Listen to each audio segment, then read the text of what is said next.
Assalamualaikum warahmatullahi wabarakatuh. Perkenalkan, nama saya Meisi Manuela Tangdipiang dengan NIM 212790006.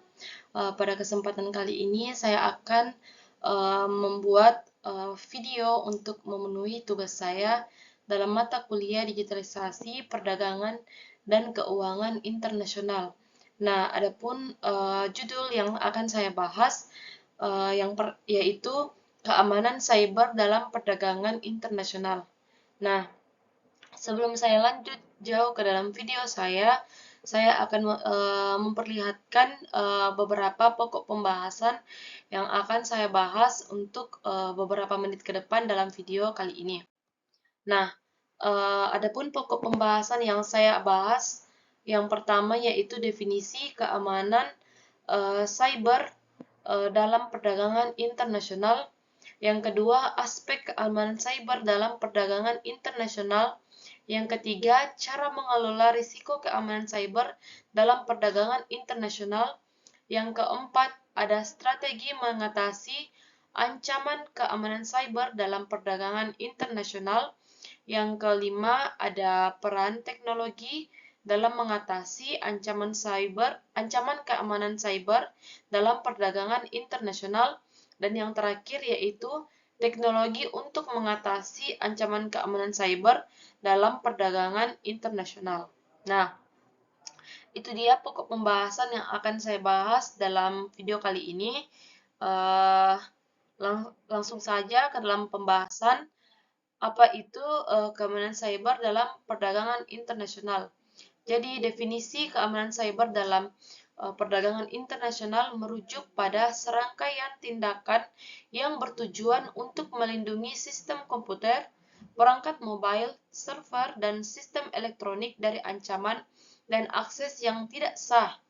Dalam konteks perdagangan internasional, keamanan cyber menjadi sangat penting karena melibatkan pertukaran data sensitif dan transaksi bisnis melalui jaringan digital. Perlindungan keamanan cyber dalam perdagangan internasional bertujuan untuk mencegah serangan cyber, pencurian data, pelanggaran keamanan yang dapat membahayakan perusahaan, organisasi, dan negara secara keseluruhan. Upaya keamanan cyber dalam perdagangan internasional meliputi implementasi teknologi keamanan, kebijakan, dan kerjasama lintas negara untuk mengatasi ancaman cyber. Nah, ini dia sedikit definisi keamanan cyber dalam perdagangan internasional. Kemudian kita lanjut aspek keamanan cyber dalam perdagangan internasional. Nah, yang pertama yaitu perlindungan data sensitif. Penting untuk melindungi data sensitif yang ditukar antar negara-negara dalam konteks perdagangan internasional, seperti data keuangan, data pribadi, dan data industri, dari akses yang tidak sah dan serangan cyber. Yang kedua, ada keamanan infrastruktur kritis. Infrastruktur kritis yang mendukung perdagangan internasional seperti pelabuhan, bandara, dan sistem transportasi perlu dilindungi dari serangan cyber untuk memastikan kelancaran perdagangan.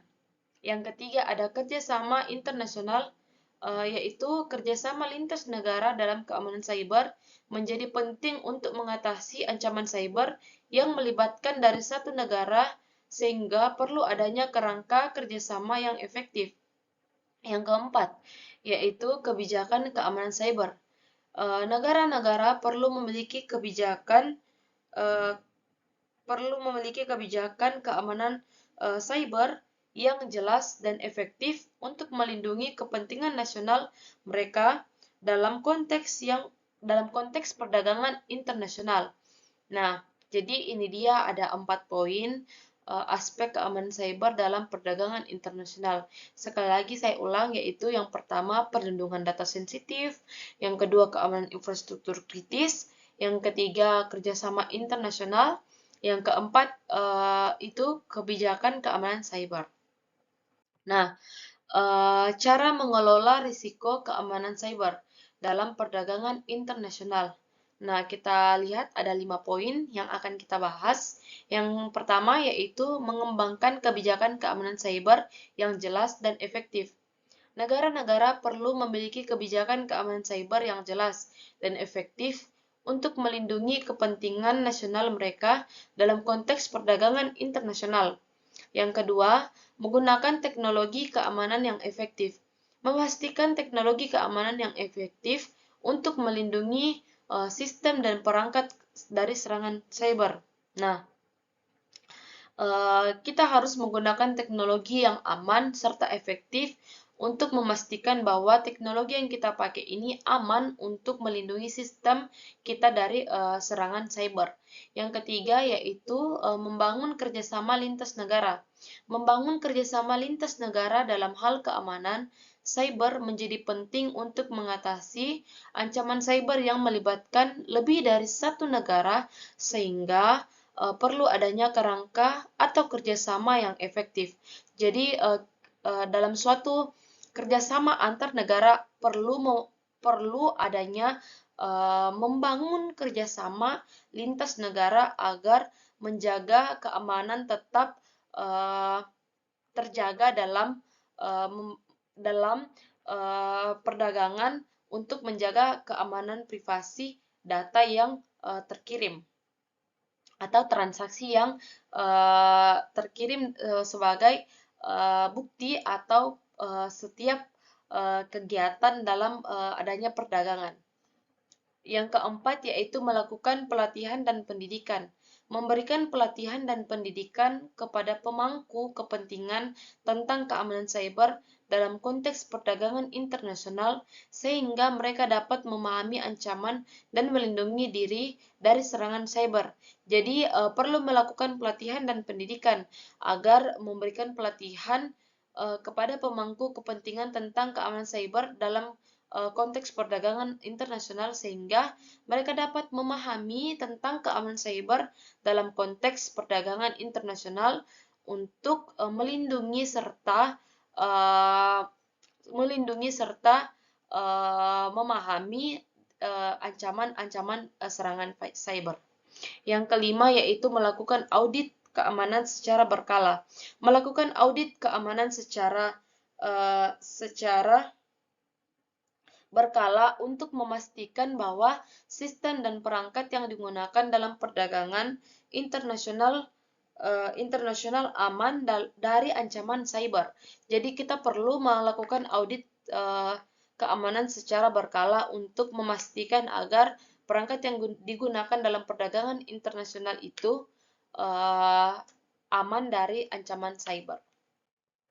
Kemudian ada strategi dalam mengatasi ancaman keamanan cyber dalam perdagangan internasional. Kita lihat ada 5. Yang pertama yaitu pelatihan dan pendidikan.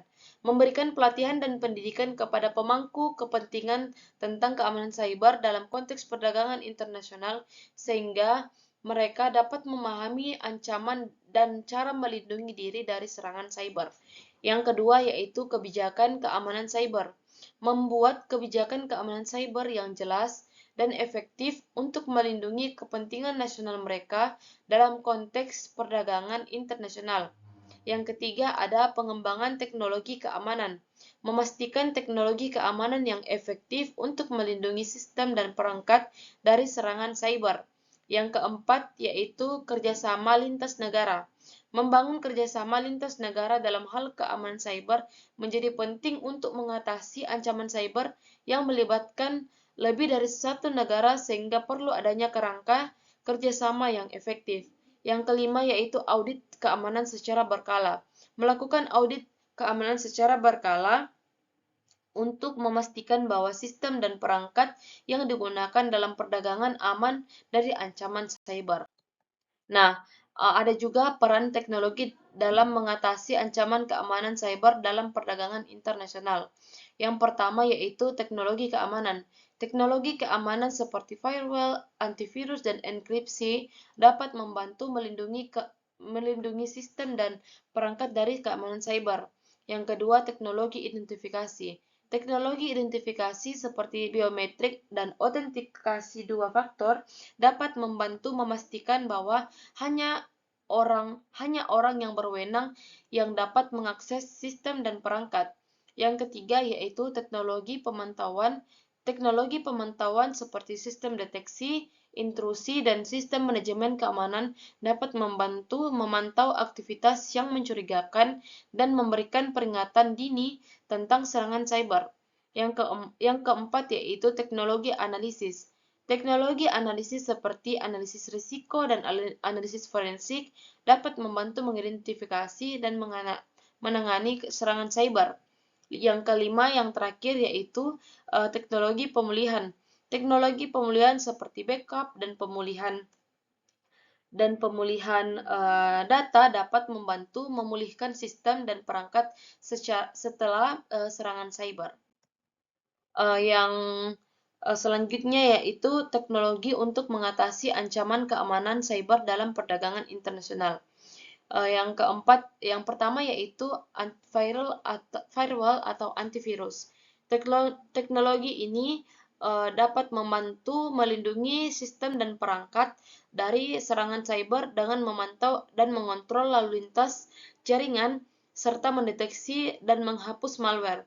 Yang kedua, enkripsi data. Teknologi ini membantu melindungi data sensitif dengan mengubahnya menjadi kode yang sulit diakses oleh pihak yang tidak berwenang.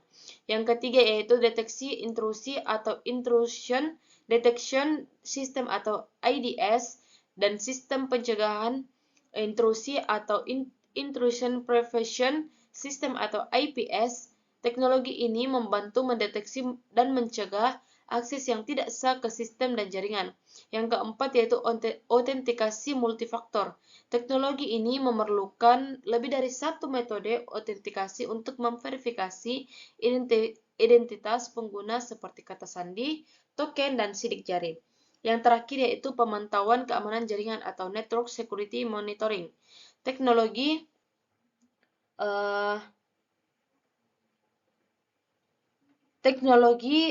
ini membantu memantau lalu lintas jaringan untuk mendeteksi dan merespons ancaman keamanan.